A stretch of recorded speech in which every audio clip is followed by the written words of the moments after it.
to do aerobics and work out.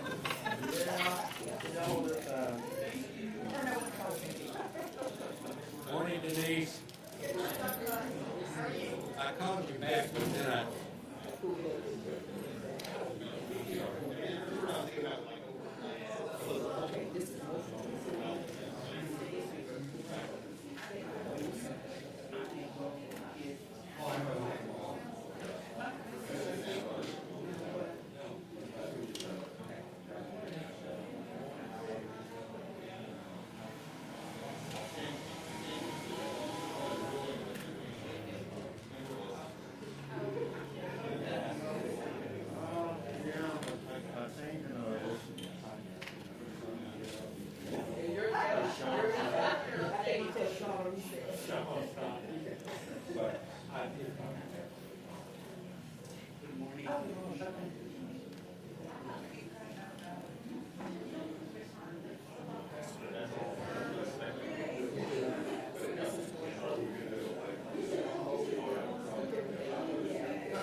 Testing, testing, testing. Testing, that's all.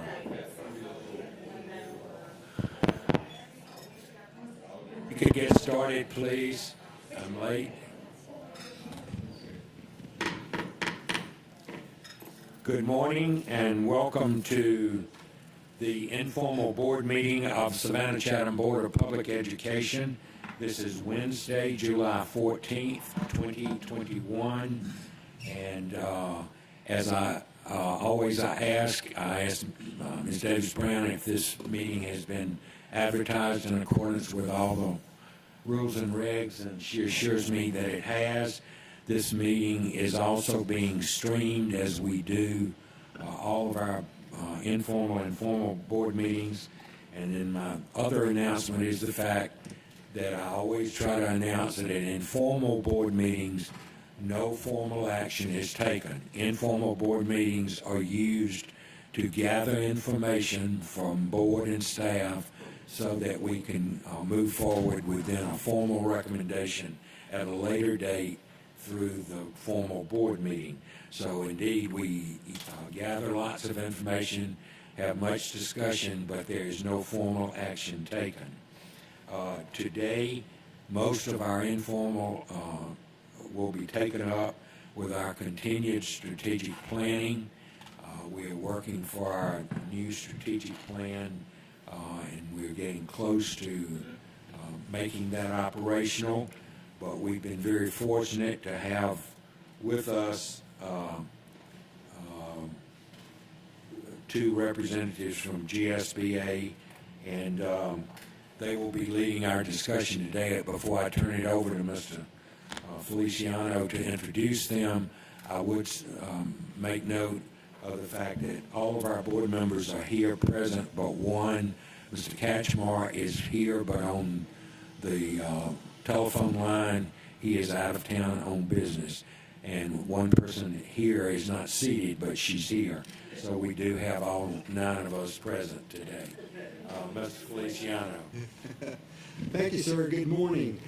It is good to be here today to talk about the work that has taken place for the creation of the District Strategic Plan, the Way Forward 2026. GSBA has joined us today to present the results from the Superintendent's Cabinet School Board, Community Engagement, Planning Team, and Action Team strategic work on the district's vision, mission, guiding principles, priority goals, and performance objectives.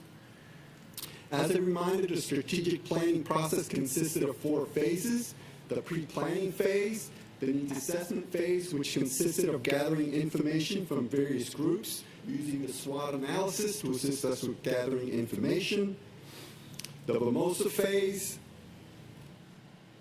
which consisted of a board workshop for the review of the community engagement report and feedback on the vision, mission, and guiding principles, and the planning team that worked on the vision, mission, guiding principles, priority goals, and performance objectives. The planning team used the data collected from the needs assessment phase to recommend a direction for the new strategic plan. Superintendent's Cabinet held a workshop to combine the work from the board and the planning team for the action team meeting. The action team reviewed and, if necessary, tweaked the information provided and started to work on the performance objectives, measures, targets, strategies, and action items. The implementation phase is the final phase of the strategic planning process where the final documents are produced and disseminated. This is a visual of the work conducted by the planning team that consisted of 50% community members and 50% staff members, and the action team, which consisted of strictly staff members. All the work from the planning team has been completed. The action team will continue their work, and the results will be used to create the new administrative working document, The Way Forward, REMI 2026. On the screen are pictures from the various meetings and workshops held throughout the planning process. Starting at the top right side, online, internal, and external focus group meetings. Across the top are pictures from the action team meetings. Across the middle row, and also along the bottom right, are pictures from the planning team. And finally, across the bottom is the Superintendent's Cabinet and Board workshop that was held. We are now ready to review the work from our stakeholders group. Presenting the information will be GSBA Strategic Planning Services team, Dr. Steve Barker, Director of Strategic Planning Services, and Lenita Jackson, Manager of Strategic Planning Services. Welcome, Dr. Barker and Ms. Jackson. Yes. Good morning.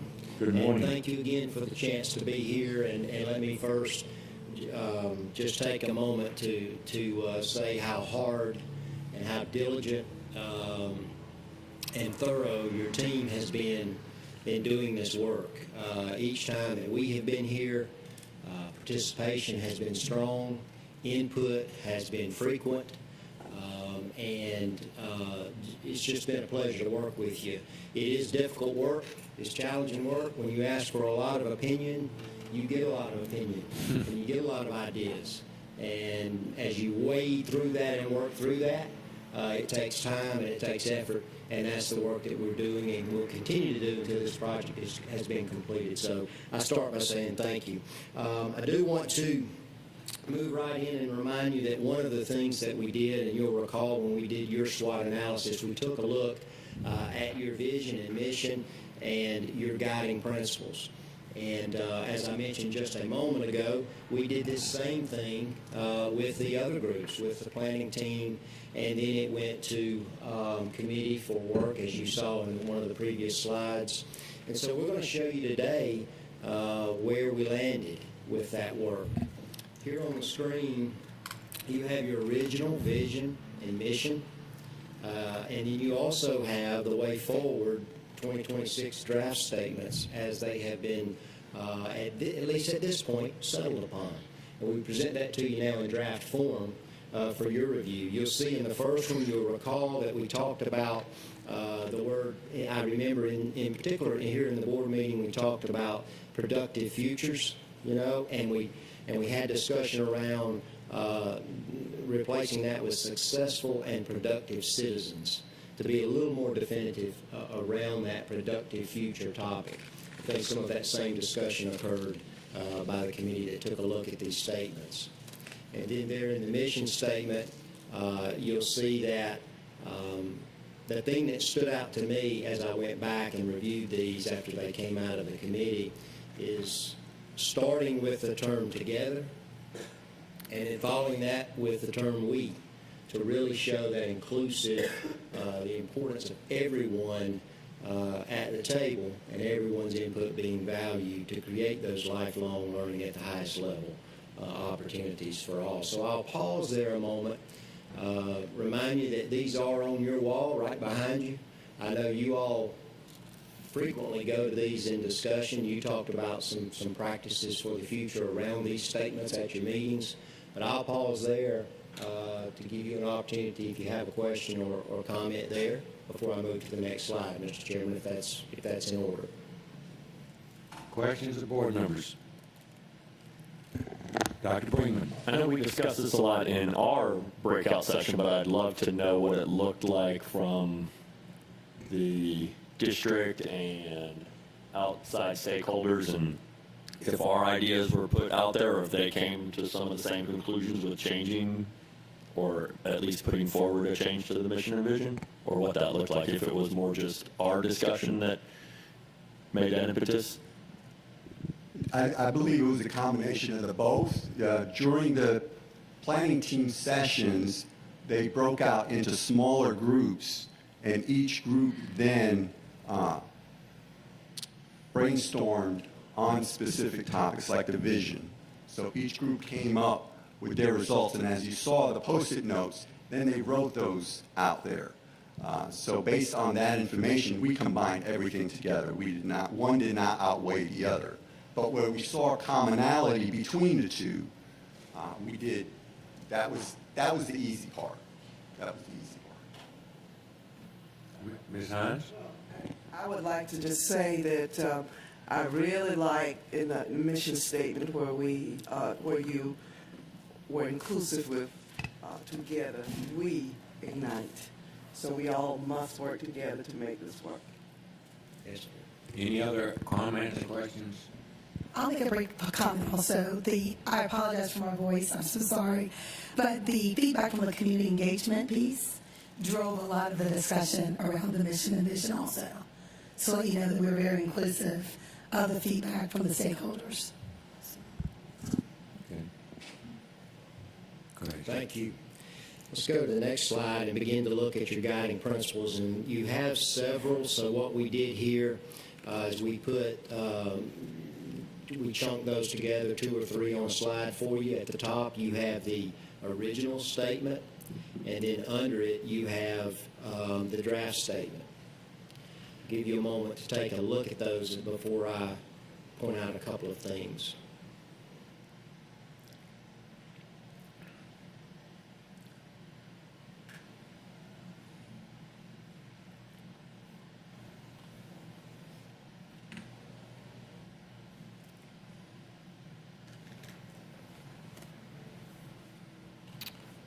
So there in guiding principle number 1,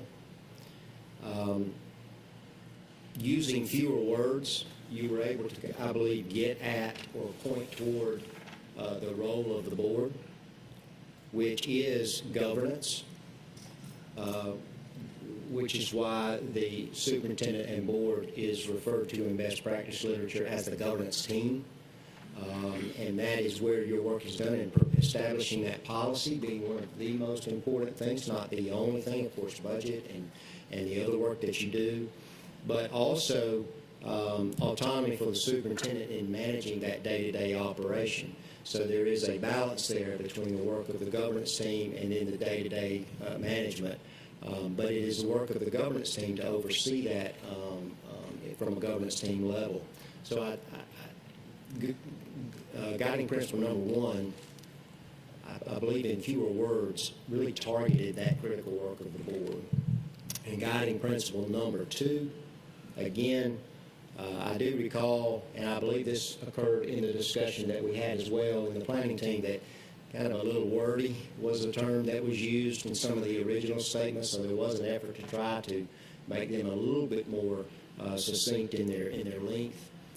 Academic and personal achievement was a phrase that arrived in this new version, and then again, I believe tying to the previous statement there in your mission vision about productive citizens after the work. And you recall that was a big discussion, and it came up as well in the planning team around what does it mean to be a graduate, those kinds of questions. So I believe that using the terminology in guiding principle 2 as well reinforces that it aligns with your vision and your mission.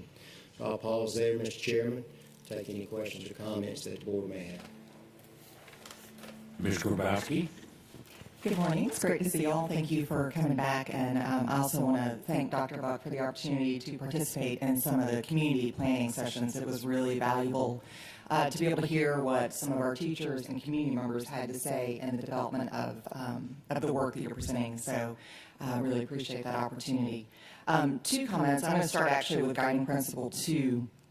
To me, and I know this is wordsmithing, but it seems a bit clunky. In reading it, and I'm not sure that we need the "will be at a level that will." I don't know what that. It just doesn't seem to flow very well, and maybe that's just a personal. And I also wonder if that should be achievements, plural. And then for the first one, I certainly understand the intent behind the modifications to this statement and recognize what the role of the board is as a government team, and obviously that the superintendent, that is the responsibility of the superintendent to carry that forward. And that she does have autonomy to be able to do that. But I'm a little concerned that this doesn't reflect a spirit of, you mentioned the word, Steve, team a moment ago. And I would really love to see something about teamwork and collaboration and mutual support with the superintendent as opposed to a separation, which I feel like this statement conveys. So I don't know if there's a way to maybe tweak it to recognize the role of the board and the role of the superintendent. But the word autonomy to me, I think, could be misinterpreted also by the community, that we are just hands off and, the community only sees us together once a month. And I feel pretty strongly that could potentially be misconstrued and not convey a sense of a teamwork and collaboration that I think is really critical. Thank you. Dr. Bringman? Dr. Hoskins-Brown? And I fully agree with the teamwork idea, Mr. Roski, but I was actually liking how guiding principle 1 was written, just because having come on the board after we had not really followed guiding principle 1 well in the day-to-day side of operations, this to me would be a principle that I could go back to and check myself with. But I understand where you're coming from too, that word can be misconstrued. I think this clearly hammers out our role, which gets very mixed up outside of meetings and in the community sometimes because people think that we can do more with a telephone call when we should just say, well, I'll take what you're saying up the chain. So yeah, I would definitely want to work on trying to maybe meet some of that teamwork stuff, but still getting the point home that we can't manage day-to-day operations. I really did like that because, again, I think this is one of those things that we can go back to and go, today, what I did with the board, am I following guiding principle 1? And it's a way that I can do a litmus test to make sure I'm not overstepping my role. So, yeah, thank you. Dr. Hopkins-Brown and then Ms. Hall. Thank you. I also was kind of triggered by the word autonomy because I thought that people would be reactive to it. But I kind of see this guiding principle like, sometimes in dressing rooms you have the slimming mirrors and everything that you get off the showroom floor looks wonderful on you, and then you get in front of another real mirror. I think this guiding principle is a real mirror. It is true that we are a team in governance. We are not a team in operations. And I think the word autonomy is that kind of shocking word that maybe people will respond to because they want to believe that the board should or can be in other parts of day-to-day goal setting, goal meeting, or day-to-day operations. But I like the idea that this is very clear. It is a little abrupt, but it is very clear that we're only a team in the governance. When it comes to executing what the district is supposed to be doing, the superintendent does have autonomy, and it remains true even if we take this word out of the guiding principles. So when I read it, I was like, ooh, people aren't going to like that. I'm going to say something about it. And I'm like, no, that's kind of truth. So I think I'm going to leave that there. So I understand what your visceral response was to it. I had a similar one, but I agree with Dr. Brinkman. I think I want to let it sit there a little longer, or, if there is a change, find another way to represent that concept with a word that might not be as emotive. Ms. Hall, then Dr. Howard Hall. Two things. First of all, I love the word autonomy because it gives the sense of freedom. And that's what we want our superintendent to have, the freedom to do the things that we've required of her to do without our incessant interplay and interaction. So Dr. Brinkman, I think you expressed that very well. Besides the slimming mirror, that was another good one. But what I also like is the use of the word governance. I think that gives us all the power and fame we need, because guidance was kind of, but governance, that puts us where we're supposed to be and leaves us where we're supposed to be. So I like that strengthening of that sentence. Dr. Howard Hall. Yes, as a new school board member, during our training, David and I attended in, I think it was Perry, Georgia. One of the first things they taught us is that our job is not to micromanage the superintendent. And they drove it home. We had all kinds of different scenarios because many school districts tend to get that confused with team and dictating to the superintendent, micromanaging the superintendent, especially when it comes to the day-to-day operations of the school. So the word autonomy, although it may be a little abrupt, it really brings it home so that people can understand that although we are a team, the superintendent has her role, the school board, we have our role. And the governance and policies are the two words that really stands out in here. So I like the way it was revised.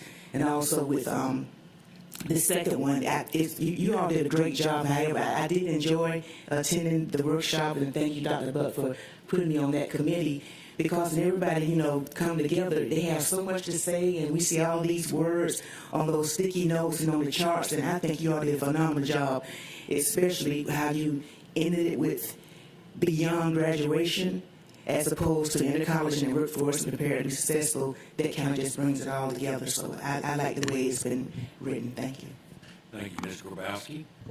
So I certainly expected this to generate discussion. I'm so glad it has, because this is where we do get to work together as a team. And I think I've refined I agree 100% about autonomy in managing day-to-day operations. And I think if that were tied, like if the autonomy were tied more directly to the day-to-day operations, agree 100%, that would provide clarity. I think the goals, though, are something that we have a shared responsibility for as board members, especially when we're talking about goals that involve community collaboration and working with community partners. And maybe I'm wrong there, and if so, please correct me. But I think maybe that is and I know it's a nuance, but these are important words and important statements. So I don't know if that helps, but the autonomy in the day-to-day operations, 100% agree. That provides clarity for us, and it also provides clarity for the community, what our role is as a school board member. So I'm not sure if that helps, but hopefully it does. Thank you. Mr. Johnson? I definitely do think that the guiding principle one, how it's written now with the draft, is definitely a lot more in your face for the community of actually what we are able to do and what the role of the superintendent is, no matter who, with being Dr. Lillette now, or whoever's going to be after her, that it really does drive home what our lanes are. I think it's very well written. With that regard, the only thing that I possibly would change on it, and instead of kind of going back to what Mr. Rousey just said, instead of providing autonomy to the superintendent, more along the line, and provides accountability to the superintendent for the for the autonomy of meeting and established goals and managing the day-to-day operations, because that's also part of what we do as a board, is that we are supposed to hold the superintendent, no matter who they are, accountable for meeting the policies and what we agree as a governance body. So I think that if we could somehow tweak that and put that in there, it still holds the accountability as our role as board members, but it also states that the superintendent has the autonomy to do what she believes is necessary for meeting those goals as well as managing the day-to-day operations. Thank you, sir. Anything else on this particular? Well, Dr. Buck, Yes, ma'am. I'd just like to know, how would this be resolved? I mean, is this something we're giving you suggestions and you go back, or, I mean, Well, we're not going to vote, are we, or I what? think where we are now is they have heard the will of the group. I mean, they've heard everyone speak just about. And if they feel the need to bring it back to us with modification, they will. If they leave it the same, then we still ultimately have to vote on it. So, I mean, but this is sort of the refining of the refining today. So, yes, All right. Dr. I would just hate to cause them more work to have to go back and then come back and we change it again. Well, So I mean, I'm just- I think I can speak for Dr. Barker and Ms. Jackson. That's why they're here today, is to continue to refine, to get it the document we want it to be. So, Yes, sir. And getting to the last comment that was made, I had made a note here. You know, if you think about the boards, you hire a superintendent. And the superintendent is responsible for hiring all those courses. They bring them to you for approval. But you hire and hold the superintendent accountable for the management of the school district. So it would not be difficult there to include the accountability responsibility of the board toward the superintendent. In other words, that you will hold the superintendent accountable as you allow autonomy for the management of day-to-day. That probably clarifies, and it still does hit at what some of you referenced in terms of when constituents do contact you, you're not passing it to someone else, but your job is to hold the superintendent accountable for that work. So we can and I probably work personally that. like accountability as a word in there. We will work on that. We'll take that back and work on that. Mr. Katchmar, anything you'd like to add? Yeah, thank you, Dr. Buck.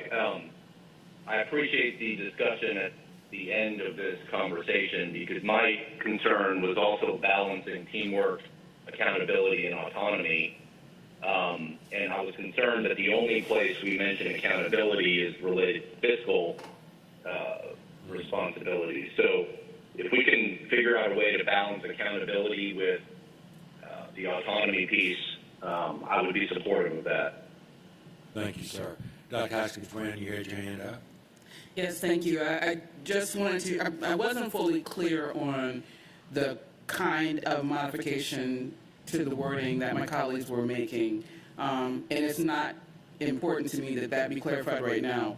My concern is that I think that it sounds to me like there's interest in communicating that the board participates in goal setting and also keeping it separate that the superintendent is responsible for the day-to-day operations.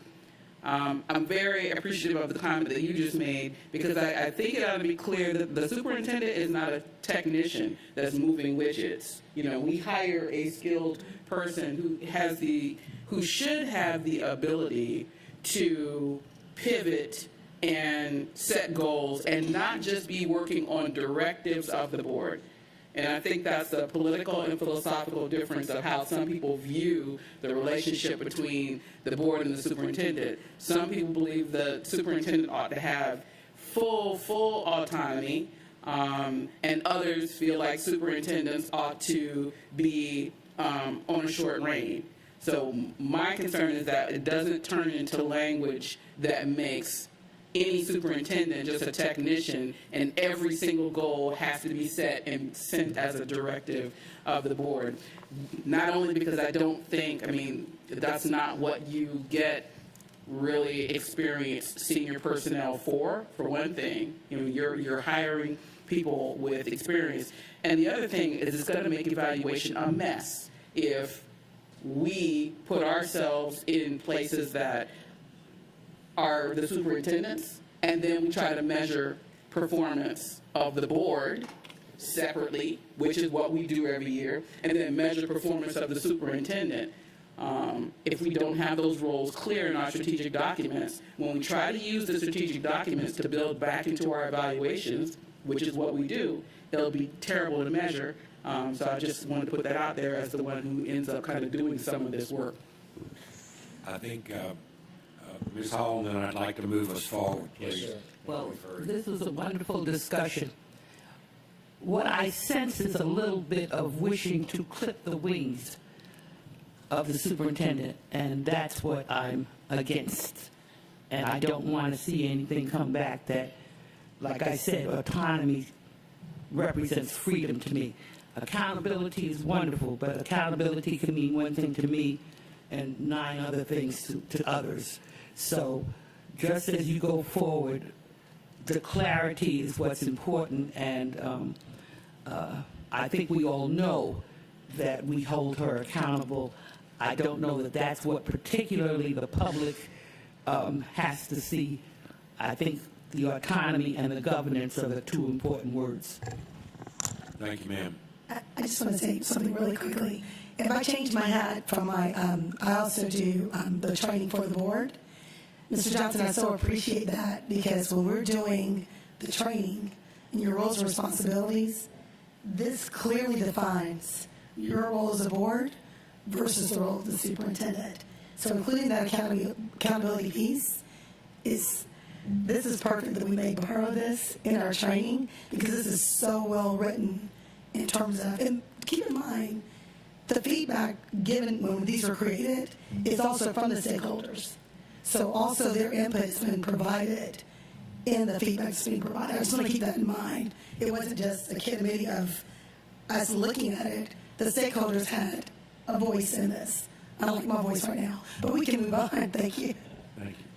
As we move forward, I have just one comment, and this is, I'm not certain grammatically this is correct, but it's my own personal preference. I certainly agree with the superintendent with a capital S. I would like in our document for school board to also be capitalized because we're not just talking school boards in general, but we're talking about this school board, and that may violate all kinds of grammatical and English rules, but I don't care.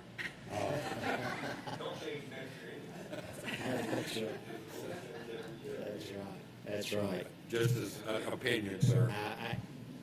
We noted it as well. Great discussion.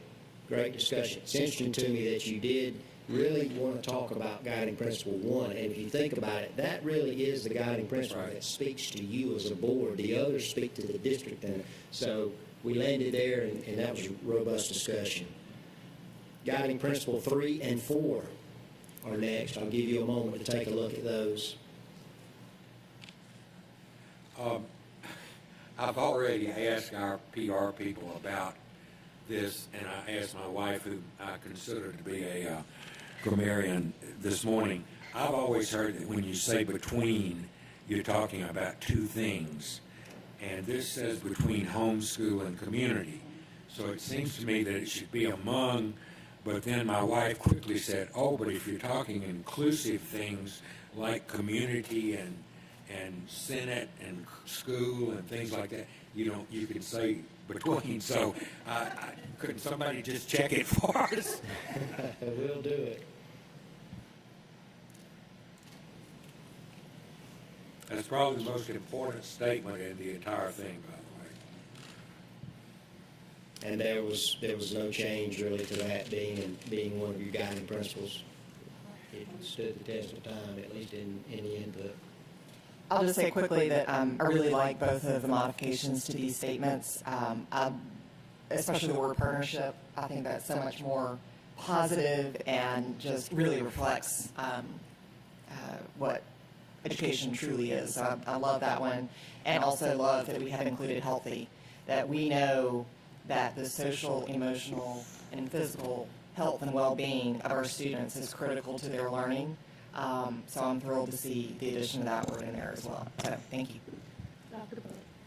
Ms. Hall? Dr. Buck, do you think the word inclusive is needed? So that, all these are wonderful words. I'm wondering if positive is strong enough to include the idea of inclusive. I think. What do y'all think? I think it's fine in this one. I believe we talk about that later, don't we? Oh, okay. I thought we did in one, but before, just Mr. Johnson, one thing to me that I guess goes along with what Ms. Grabowski just said, it seems to me that times change and emphasis changes, and I remember when I was on the board the first time we spent huge amounts of hours in closed session hearing cases of student discipline. And it seems funny to me that then orderly was the word we chose to define our environment, and now we've talked about positive as opposed to orderly, and it says to me that we've moved forward. I really like that. Mr. Johnson? Kind of want to echo what you just said, Dr. Buck, about between orderly and positive.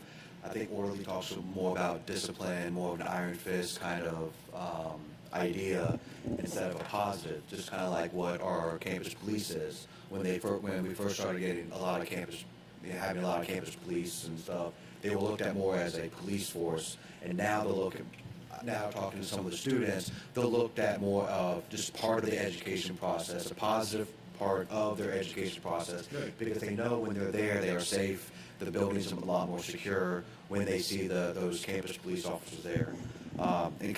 And also with guiding principle 4, we have in there is essential for teaching and learning, and then the draft statements for our vision and mission, we talks about education, education for all. So, and we took out teaching and learning. Is there a way we can kind of put it's essential just for education instead of teaching and learning, kind of go back to the draft form of our mission and vision, kind of start tying those things together as well, and reinforcing it about education for everyone, not just the students, but also for the teachers, so they can better their lives to be able to bring more positive and interactive with the students. Thank you. Other comments from board members? Okay, thank you. Made a note of that as well. Give you a moment. 5, 6, and 7 are next.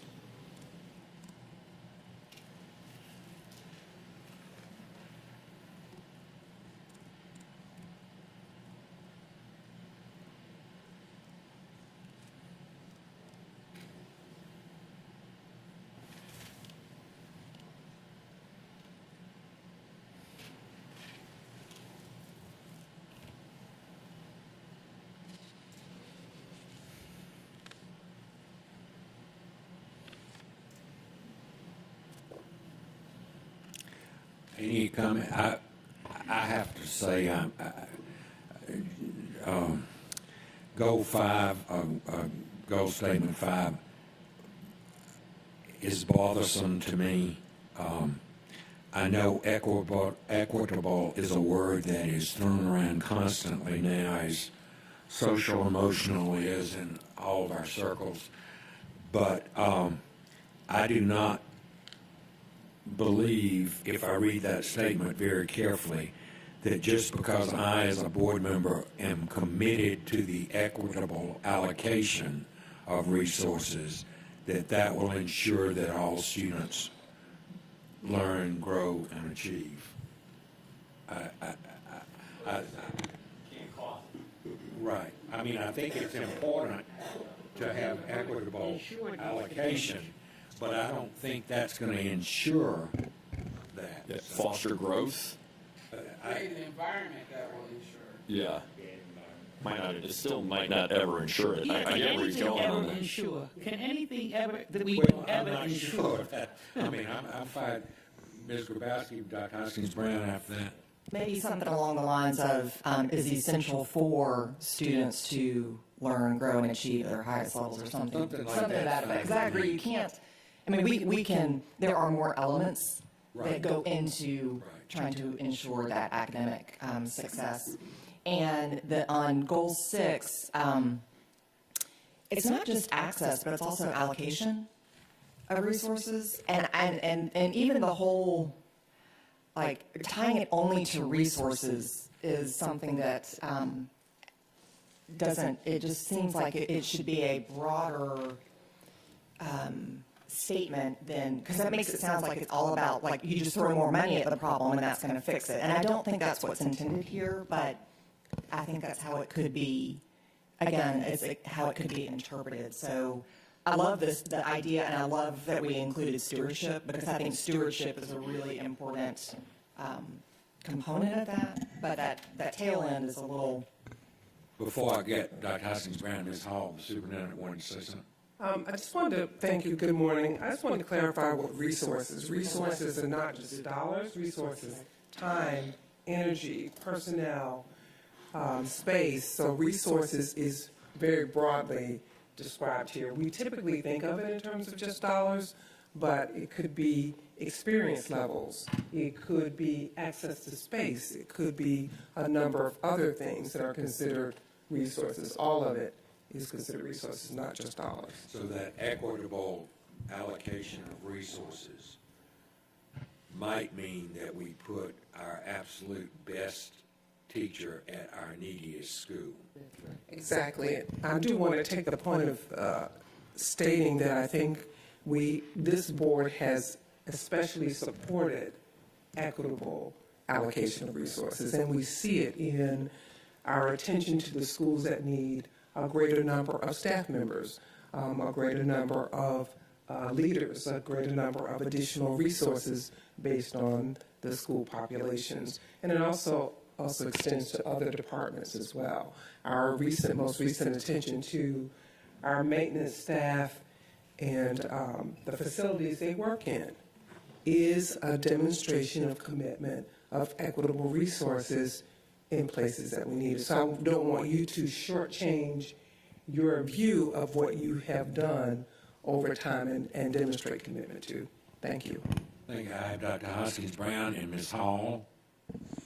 Thank you. I looked at these statements as being analogous to our goal 5, where we're looking at resources, and so I thought that they were intentionally resource driven and not like fully 360 degree. And I actually took comfort in that because I needed that domain. I needed resources as a domain to be independent as we talk about stewardship of human capital, facilities, and dollars. I agree that commitment doesn't ensure the achievement, but I think the core part of that guiding principle 5 is how resources and their role in achievement. And whatever word changes, I think that's how I saw that that statement. Looking at equity in these three statements, I think it's interesting that there are three different statements.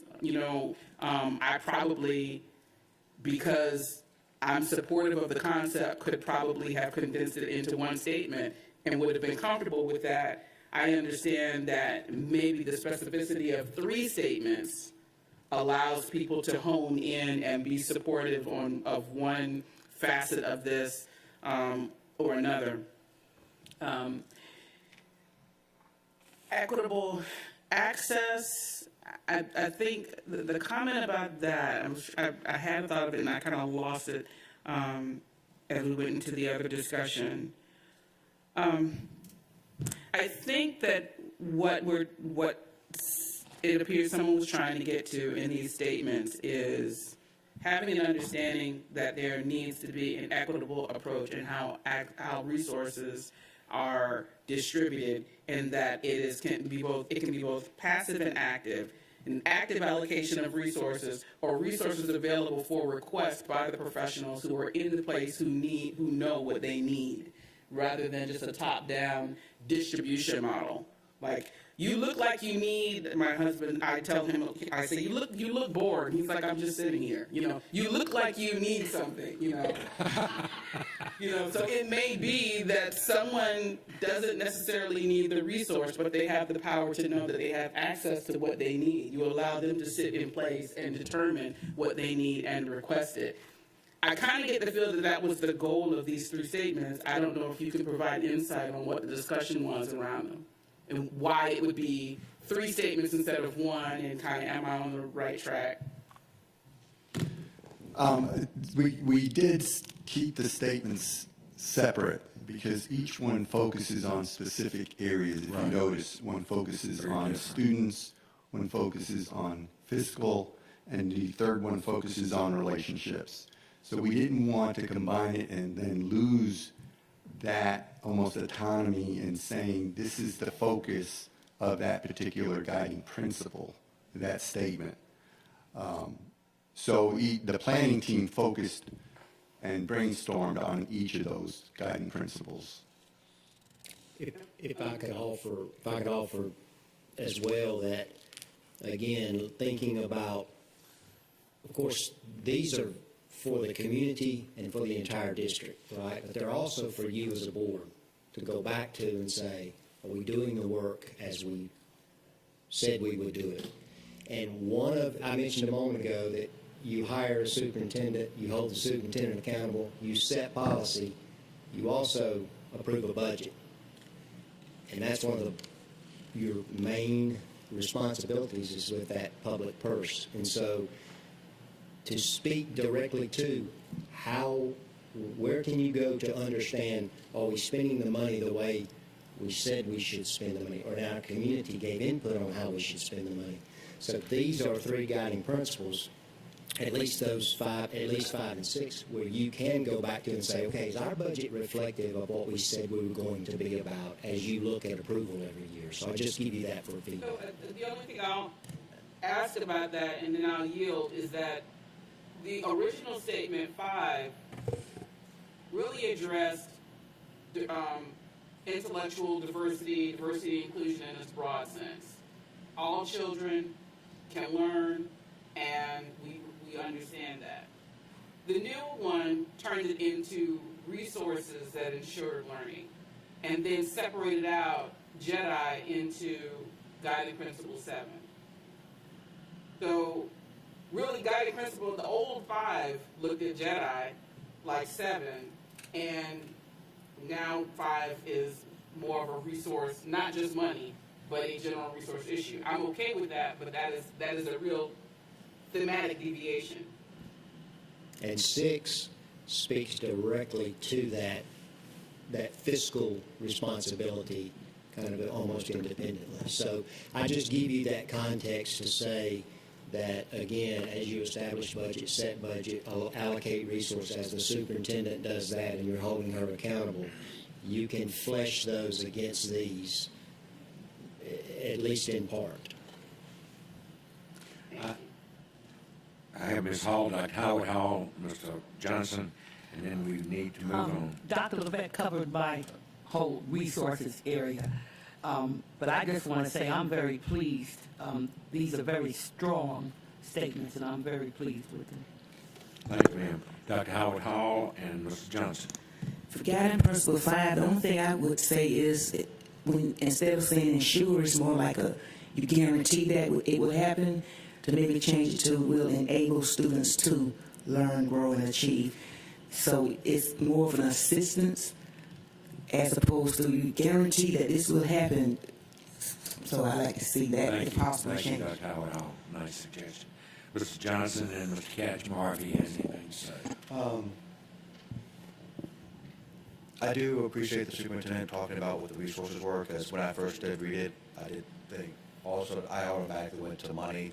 So I do like the more descriptive of resources being everything encompassing, like not just the budget, but also the capital, the human, and the actual personal property for the district. So I do really appreciate that explanation. The only thing that I really see in here that I would possibly add is in guiding principle 7, put in there transparency, for that positive relationship with all stakeholders, diversity, equity, inclusion, respect, and transparency. That's the only thing, because that's something that we do hear about from the district, is being more transparent. No matter how transparent we are, they always say that we can be more transparent. So if we, by putting it in there, it will show, I think it will show the community that we are listening to them, that we will be as transparent as we possibly can. Ms. Catchmore, anything? I have nothing to add. Thank you. I would only say, Mr. Johnson, again, semantics, I do not believe you can have a positive relationship if you're not being transparent. I would like to make a quick comment pertaining to that. If you have concerns about how resources are defined, I'm sure community members as well may at some point, you may want to define what resources truly are, and it can be separate from the guiding principles, but just to make sure everyone understands that. Because as a board, if you have concerns about that, I think the community as well would have some concerns. Just a recommendation. Thank you. Any other comments about this? If we could move forward, please. I believe we're locked up here. Okay.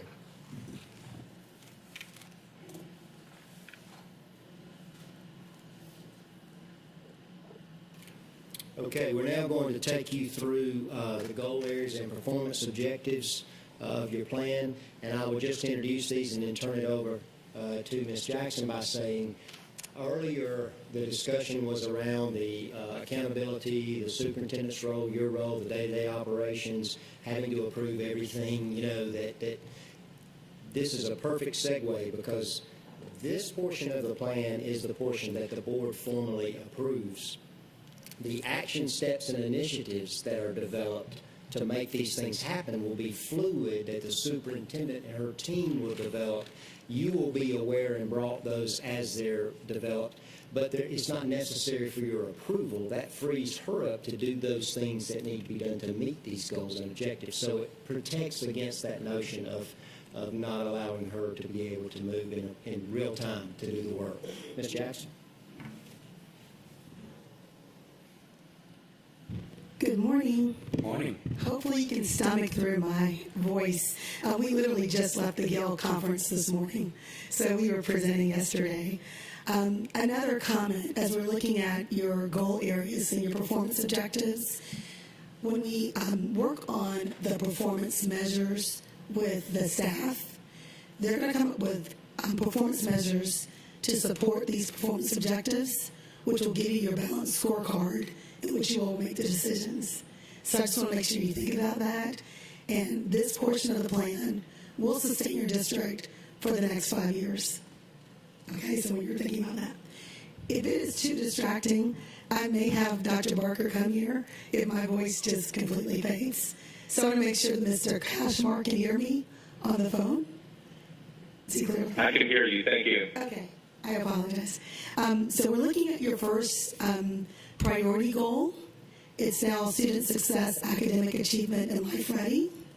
And then the performance objectives were based on the feedback from the community engagement report, which was the SWOT analysis with the board, the cabinet, as well as the online survey, and the information from your internal and external stakeholders, as well as your district data. So I want to make sure that everything that has been created, that you understand, this is completely data-driven. So as you're looking at your goal, the first goal here, and your performance objectives, please provide comments pertaining to these goal areas and performance objectives. Dr. Hoskins-Brown. This is just a grammar thing.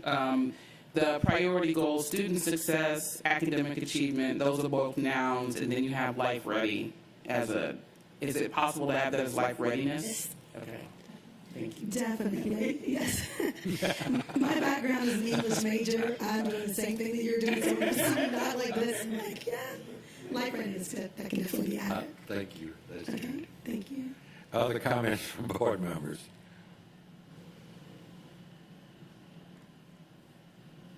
I particularly like, because I don't think our society and our community focuses on certain things enough today, and I particularly like integrity and fidelity as words that we use in our statements, because to me those talk about a higher calling than just getting the job done. So, any other comments? And the instructional delivery, just to give you a little context, is because, of course, we had to change in which we delivered instruction now. This prepares us, hopefully, for anything unexpected in the future that's coming up. So, okay. Looking at priority goal 2, family engagement and stakeholder partnerships. And these are the performance objectives that were defined based on the feedback. There's a lot of conversation around family engagement because there was feedback from parents as well as grandparents or guardians who also may be defined as a family person. How do you get them engaged with being a true partner with the school district? And stakeholders is looking at your business as higher ed and all of the partnerships that you currently have. Comments from board members? Ms. Grabowski. One comment, can you clarify the target communication? Is that exactly what's intended by that part of A?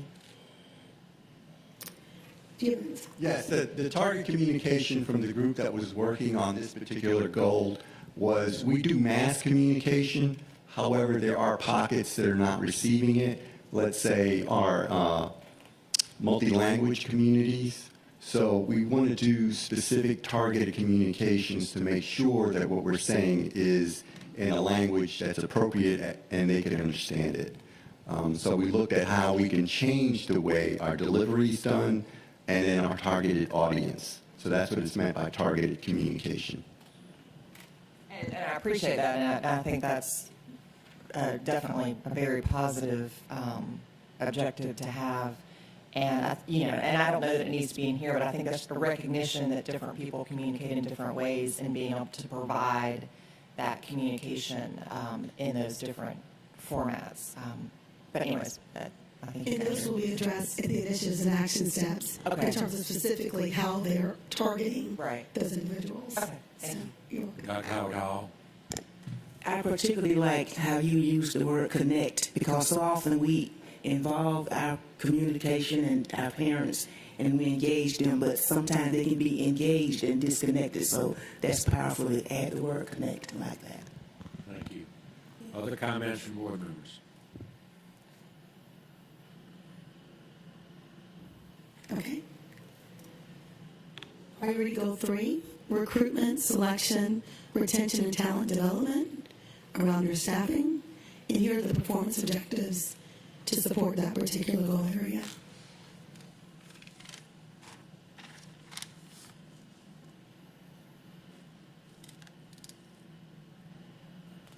I think this whole section is beautifully done.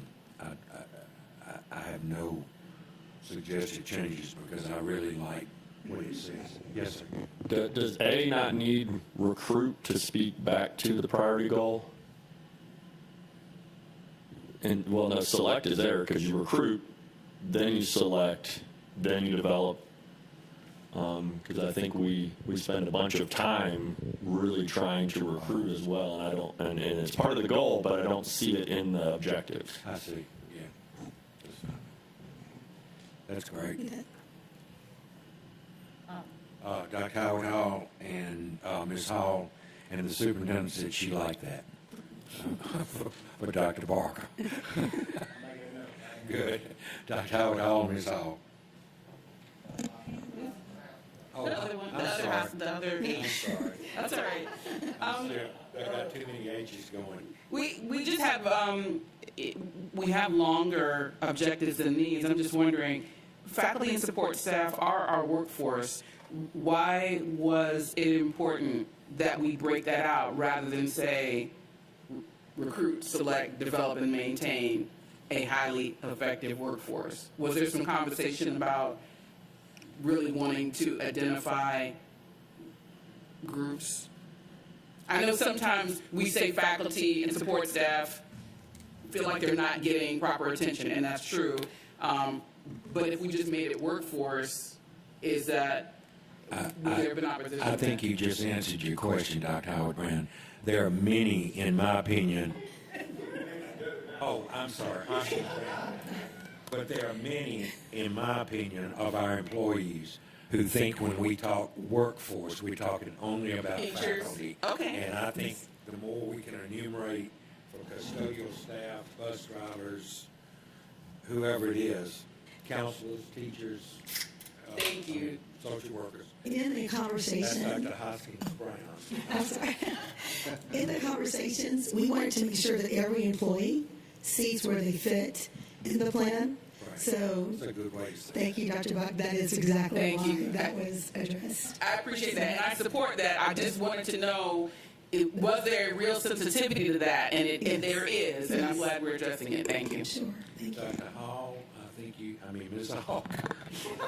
Oh, I'll take the, I wanted to just support Dr. Brinkman's idea about the recruit, because that's the one area of human resources that I think we need to improve on. So adding recruit there in all its manifestations, I think is very important. Definitely, thank you.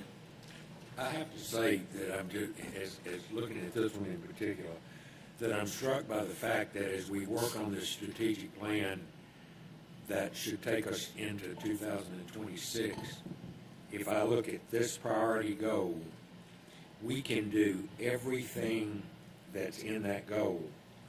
And if the labor pool is not there, we won't be successful. And I'm thinking, as we all are, specifically about bus drivers right now, we can recruit, select, and all that, but if the pool out there is not there, then we still have a shortage and we're not able to accomplish what we're looking at. So, That's true. teachers of ESOL, teachers of foreign language, whatever it might be. Yeah. Just pontificating. Anybody got their hand up? Okay. Okay, priority goal 4, fiscal responsibility and resource stewardship. So here are the performance objectives to support that particular goal area.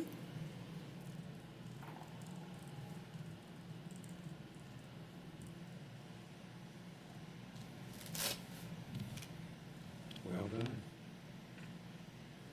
Ms. Grabowski? This might be a small nuance, but in B, should that be sustain safe, healthy, positive environments? Because we're talking about environments in all different schools and all the classrooms. Just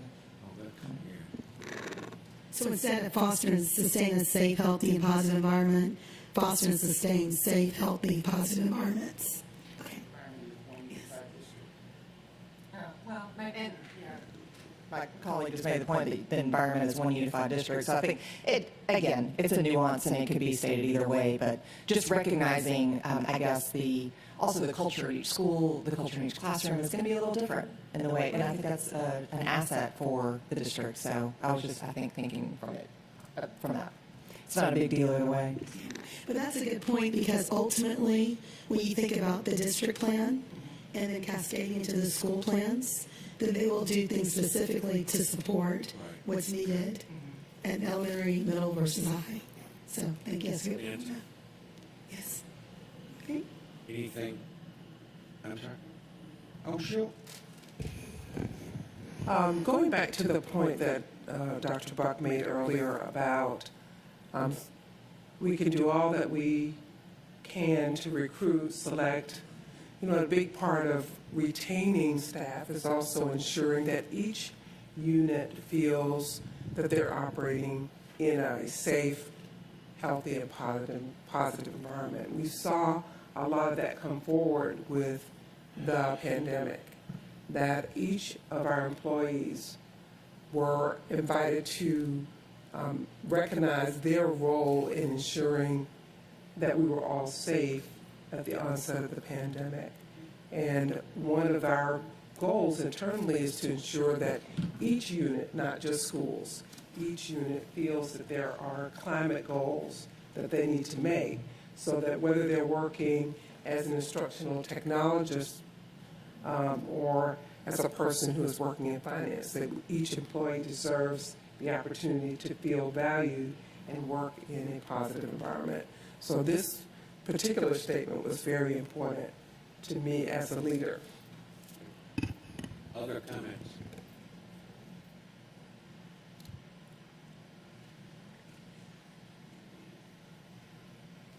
Okay. The way that you reviewed them before was just in a different format. This is what we call the actual strategy map. So now this is the same information in a format where the goal areas are at the top in blue, the background in blue, and the performance objectives are listed here. So when you're thinking about your work and sharing, kind of like the elevator speech, or this is what you would share as the one-pager, looking at how is our current plan being communicated. This is the actual strategy map. So we put it in this format mainly for you to now share it once it's been approved with your community members, so it's very easily viewed from that standpoint. I did want to make the comment in your plan beforehand, there were 5 goal areas, and now we are at 4. So I wanted to share that with you all just to make note of that change in the process. And I really appreciate the work of the 2 board members that were at the planning team meeting. They gave really good feedback with the stakeholders, and we had students there in the community. People were very passionate, and they worked very hard in the overall process and looking at all the data. But one of the things I most appreciated and I want to share is that the communication that was there was very eye-opening. I think that oftentimes people come to meetings and feel that this is what's going to happen. I think everyone learned something that day about the district, which was very powerful. So I want to share that with you, and thank you again for allowing us at GSBA to help you with this process. So I'm going to turn it over to Mrs. Feliciano. As we let Mr. Feliciano finish us up today, I just wanted to give and I will do it in writing, but I wanted to give I know you're not done yet, but a special thanks to the 2 of you. Not only have you led us through or are leading us through a process that can sometimes be really difficult, and we've done it, I think, in a positive and open way, but secondarily, I have realized how valuable your own work and professional experience has been for us. Each of you has given to us the benefit of your own years of experience in education, and I think that has been particularly helpful to me as I've heard you help us. So thank you very much. On the screen, you see a timeline of the events that have occurred or pending to occur.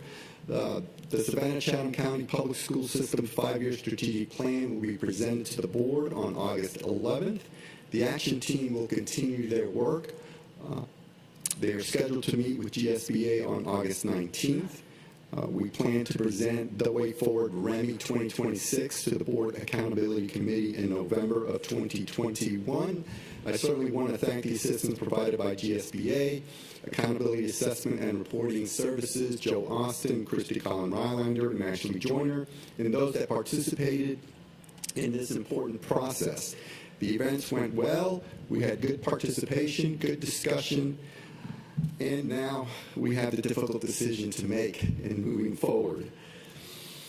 I believe we have a sound strategic plan that is proactive and provides a roadmap to create the experiences we want for our students and families for the next 5 years.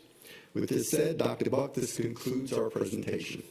Mr. Feliciano, I appreciate all your work on our behalf also. So thank you very much. Board members, we still have a pretty full informal. Without taking a break, if you need to take a break, please do so. But I'm going to move us on to the special ed update, which was a request from certain board members, I believe. And then we'll move down our agenda with that. Thank you very much.